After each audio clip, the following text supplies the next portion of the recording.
একটি জিনিস আমরা সবাই জানি, সবাই বুঝি, অন্যায় করে, অবিচার করে কখনো কোনো মানুষ ভালো থাকতে পেরেছে, ভালো থাকে, এই ধরনের নজির খুব কম রয়েছে। কারণ আল্লাহ পাক বলেছেন যে আমি তোমার বিবেক দিয়েছি, বুদ্ধি দিয়েছি, তুমি খারাপটা বর্জন করো, ভালোটা গ্রহণ করো। কিন্তু এখানে আমাদের প্রশ্ন রয়েছে, কারণ বৈধভাবে উপার্জন করে আপনাকে চলা আপনার জন্য খুব টাফ হয়ে যায়, কিন্তু অবৈধভাবে, অবৈধ পন্থায় কিছু মানুষ নিজেকে পরিচালনা করতে চায়, তারা ভালো খেতে চায়, ভালো করতে চায়, ভালোভাবে জীবনযাপন করতে চায়। তো এখানে একটি জিনিস আমরা যদি দিন শেষে এটা দেখি, তাহলে অন্যায়ভাবে দীর্ঘ সময় ভালো থাকা যায় না।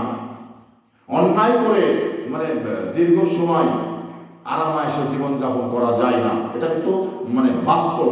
তো সেই জায়গায় আপনি যদিও বা সৎভাবে জীবনযাপন করতে গিয়ে সাময়িক কষ্ট হয়, তারপরেও আখিরাতের জিন্দেগিতে আপনি কঠিন শান্তি পাবেন। তো সেই শান্তিটা উপভোগ করবেন, নাকি এই স্বল্প সময়ের দুনিয়ার জিন্দেগিতে আপনি শান্তি ভোগ করবেন? আপনাকে সিদ্ধান্ত নিতে হবে। আপনার সিদ্ধান্তেই আগামী দিনের ভালো কিছু অপেক্ষা করছে।